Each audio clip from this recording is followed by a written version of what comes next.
இன்னொன்று வந்து அவருடைய தொண்டர்களாகட்டும் ரசிகர்களாகட்டும் ஜாகிரதையாக வந்து நடந்துக்கணும். இந்த சென்ஸ் அவர் என்ன தப்பு பண்ணால் கூட அது ஸ்ட்ரைட்டாக விஜய்க்கு தான் பாதிக்கும் அப்படிங்கிறத அவங்க மனசில் வச்சுக்கணும்.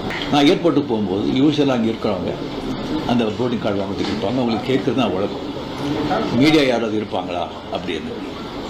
அதே இதில் இருந்து மீடியா யாராவது இருப்பாங்களான்னு கேட்டு பெங்களூர் போகும்போது மீடியா யாரும் இல்லைன்னு சொன்னாங்க. சரின்னு சொல்லி நான் போயிட்டு இருக்கும்போது திடீர்னு ஒருத்தர் ஒரு மீடியா ஆள் மாதிரி தெரியல, ஒரு சின்ன ஃபோன் வச்சுக்கிட்டு விஜய் ஒரு முதலமைச்சர் இருக்காரு அப்படின்னு சொன்னேன். நான் என்ன ஷாக், அதை மீடியா மாதிரியே தெரியல, எனக்கு ஃபோன் வச்சுக்கிட்டு நான் அப்படியே பார்த்து சிரிச்சு நான் போயிட்டேன். அதுக்கு வந்து வாழ்த்துக்கள் சொல்லலை அப்படின்னு சொல்லி அதுக்கு ஒரு விமர்சனம். இன்னொன்று வந்து விஜய் மேலே எனக்கு பொறாமை அப்படின்னு.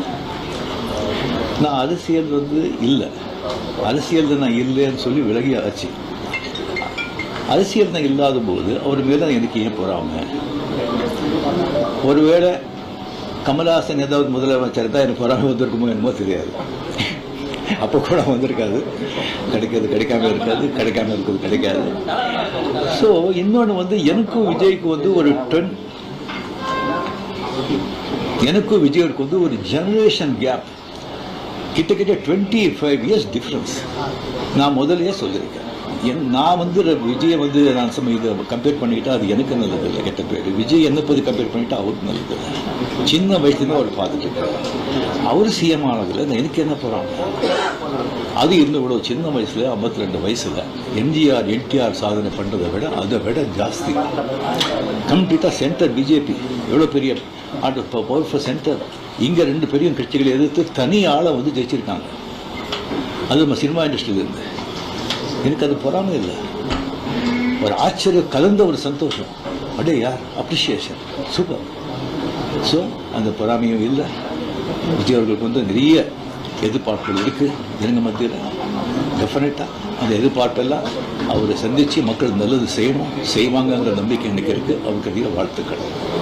ஓகே சார், திமுகவையும் அதிமுகவையும் நீங்கள் ஒரு பேச்சுவார்த்தை செய்து இணைந்து எடப்பாடியை முதலமைச்சராக இருக்கிற முயற்சிகள் நீங்கள் எதுவும் செய்வீங்களா? சொல்லியாச்சு. உங்க ரசிகர்கள் என்ன சொன்னாங்கன்னா, நீங்க கட்சி ஆரம்பிச்சா நீங்க சிஎம் ஆயிருக்கலாம், கால சூழ்நிலை ஆகலன்னு ஒரு வருத்தப்பட்டாங்க. சில பேர் சொல்றாங்க நான் வந்து அரசியலுக்கு நான் வரலையே சொல்லி ஒரு 3 பேஜுக்கு வந்து கம்ப்ளீட்டா அறிக்கை வந்து எதுக்கு என்ன ஆச்சுன்னு சொல்லி கிளியரா நான் சொல்லியிருக்கேன். அது தெரிஞ்ச பிறகு அவங்க சொல்றாங்க, சொன்னா அந்த ஆத்துக்கு இருக்கும் இல்லை சொல்ல வரல. அது தெரிஞ்ச பிறகும் ஏன் வரலன்னு சொன்னாங்கன்னா எனக்கு வந்து ஒன்றும் சொல்ல தெரியல சார். இனிமே உங்க ரசிகர்களை கட்டமைக்கிறதுல என்ன மாதிரி? நான் முதலே சொல்லியாச்சு, அவங்க எந்தெந்த பார்ட்டி எந்தெந்த விஷயம் பண்ணுறீங்களோ அது தாராளமாக நீங்கள் போங்க அப்படின்னு முதலே நான் சொல்லியாச்சு. எத்தனை மாட்டி நான் சொல்லுவேன், நீங்களே சொல்லுவேன். ஆக்ட் பண்ணுறாங்களே சொன்னால் அரசியல் வேறு, ஆக்டிங் வேறு. ஆக்டிங் சொன்னால் ஹெல்த் வந்து எப்போ இதாவது நான் ஆக்ட் பண்ணலாம், நான் வரலாம். அப்படி அதை பாதிச்சக்கால ஒரு பொட்டிதை பாதிக்கும். அரசியல் சொன்னால் பெரிய ரெஸ்பான்சிபிலிட்டி. கோடி மக்கள் அவ்வளோ ஈஸி இல்லை.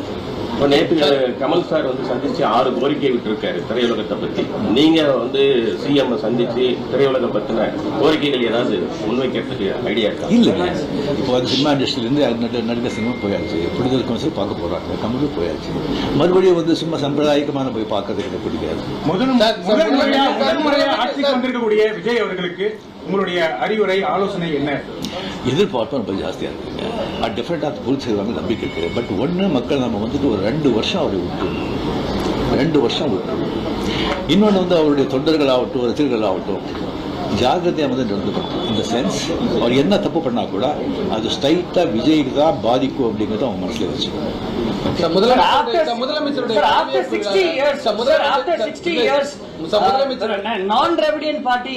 வந்திருக்காங்க, ஒரு திராவிட கட்சி இல்லாத ஒரு கட்சி வந்து தமிழகத்தை ஆளுறாங்க.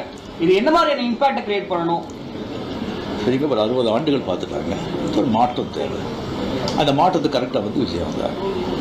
அது வரும்போது கம்ப்ளீட்டாக சினிமா புகழ் 100% சினிமா புகழ் வந்து அவ்வளோ வந்து ஒரு கை கொடுத்தாங்க.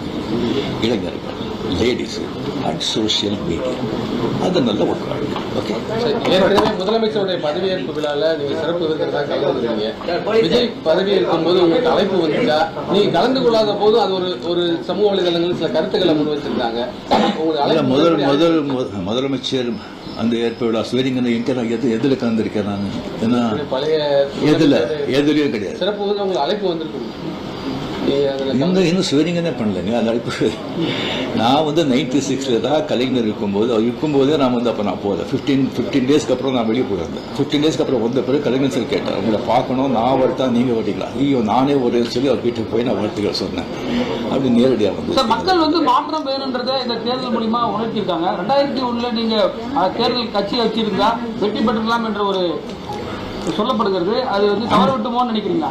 இல்லை 100% வெற்றி பெற்றுப்பாங்க, அதில் டவுட்டே கிடையாது. பட் ஆனால் அந்த பஸ் மிஸ் பண்ணிட்டீங்கன்னு நினைக்கிறீங்களா? வேறு கொஸ்டின் சார், இந்தியா லெவலில் இருக்கக்கூடிய பிஜேபி தமிழ்நாட்டில் வந்து ஏன் ஒரு சீட்டு வருது, என்ன காரணம் சார்? சார் நான் அதுக்கெல்லாம் நான் சொல்லுவேன். Okay, my heartily congratulations to Vijay. And definitely a lot of expectation is there from people. Definitely, I hope, I wish he will fulfill that. Thank you. Dr. Srivarma's Magic Care, his wellness.